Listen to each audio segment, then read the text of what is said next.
আমার সম্পত্তি। অনেক কমিশন আছে, আমি সেখানে যাচ্ছি না, আমি ছোট্ট একটা সহজ সরল উদাহরণ দিচ্ছি। উদাহরণটা এটাই। আচ্ছা আপনারা বলুন তো, ওয়াকফ বোর্ড নিজে মামলা করছে কত জানা আছে আপনাদের? প্রচুর মামলা করছে ওয়াকফ বোর্ড, কোর্টের কাছে গিয়ে জজের কাছে গিয়ে বারবার কান্না করছে, ওটা আমার সম্পত্তি, এখনো পাচ্ছিনি, মাইনের তাড়াতাড়ি ব্যবস্থা করে দাও। ওর যদি এতই ক্ষমতা থাকতো তাহলে কোর্টকে যে বলতো না, নিজে সামনে চলে আসতো। ভাই এটা সহজ ভাষায় বললাম, এবার তথ্য দিয়ে বলি। পশ্চিমবাংলায় যে ওয়াকফ সম্পত্তি আছে এখনো প্রায় ৭৫,০০০ বিঘা সম্পত্তি ওয়াকফ বোর্ড উদ্ধার করতে পারেনি।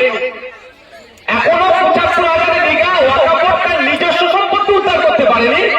রহিম চাচার বা রাম কাকার সম্পত্তি সে দখল করে নেবে। নিজের সম্পত্তি আমি উদ্ধার করতে পারছি না, আমি অন্য সম্পত্তি নিয়ে নেবো।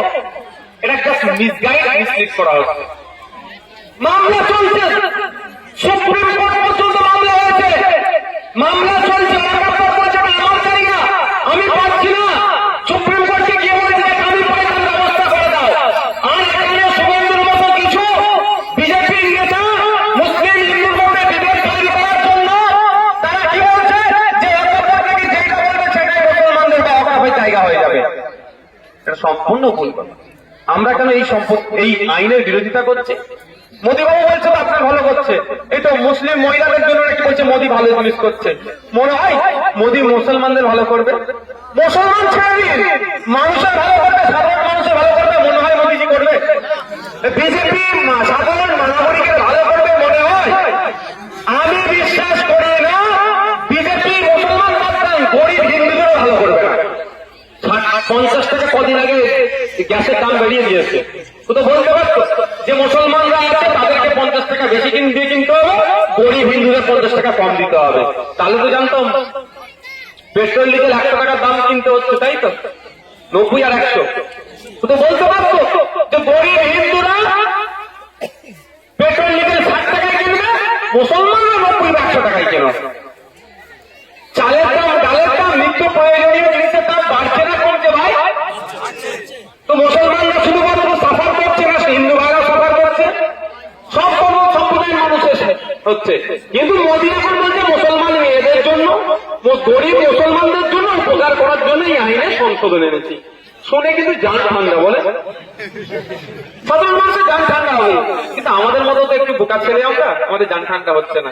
আমাদের মনে হচ্ছে মোদী বাহিনীকে নিরাপদ দেখাচ্ছে, কারণ যে মোদী নিরাপত্তা নিয়ে তারা সমঝোতা করে তার বন্ধুদের জন্য, যে মোদী যে বিজেপি আদিবাসীদের জঙ্গলের অধিকার কেড়ে নিয়েছে, কমিয়ে নিয়েছে তার বন্ধুদের জন্য, সে মোদী আবার যাদেরকে সব থেকে বড় শত্রু বলে, যাদেরকে আমরা দেশ থেকে তাড়িয়ে দেবো, তাদের ভালো চাইবে?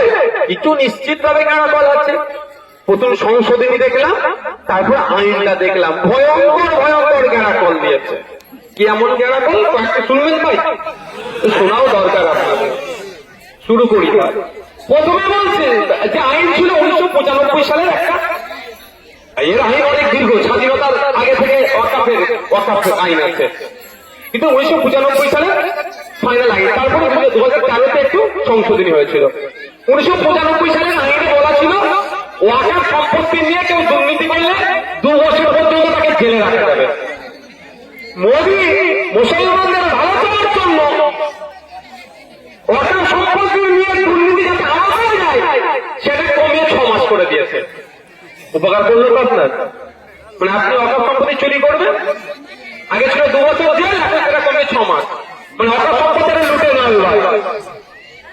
আগে ছিল ওয়াকফ সম্পত্তি থেকে যে রেভিনিউ আসতো বছরে 7% ওয়াকফ বোর্ডকে জমা দিতে হতো। মোদী ওয়াকফ বোর্ডের মাধ্যমে, আপনি আমি সবাই জানি কিছু সামাজিক কাজ হয়, সেই ওয়াকফ বোর্ডকে এখন মোদী ওয়াকফ বোর্ডকে এত শক্তিশালী করতে চেয়েছে, মাত্র 5%, 2% কমিয়ে দিয়েছে। মোদীজির উচিত ছিল বলা 7% ছিল আগে, এখন থেকে 14% করা হোক। ওটাও ছোট বলে রেখে দিল।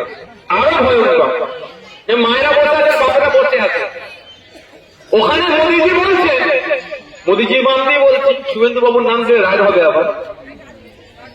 বিজেপির যে আইন নিয়েছে যে নতুন কেন্দ্রীয় সরকার, 5 বছর প্র্যাকটিসিং ইসলামের মধ্যে থাকতে হবে, তাহলেই আপনি নতুন নতুন করে জমি ওয়াক করতে পারবেন।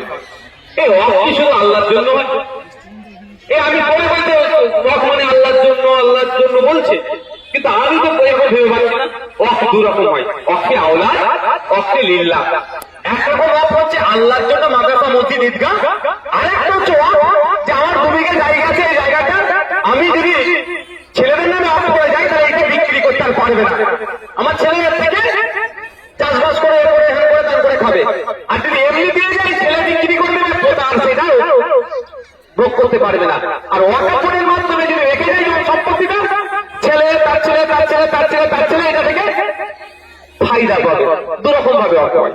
তো মোদিজি নতুন যে আইন নিয়ে এসেছে, সে আইনে বলছে 5 বছর প্র্যাকটিসিং ইসলাম মধ্যে থাকতে পারে। আপনি অনুশীলনে মুসলমান 5 বছর হতে হবে, তাহলে আপনি নতুন করে সম্পত্তি ওয়াকফ করতে পারবেন।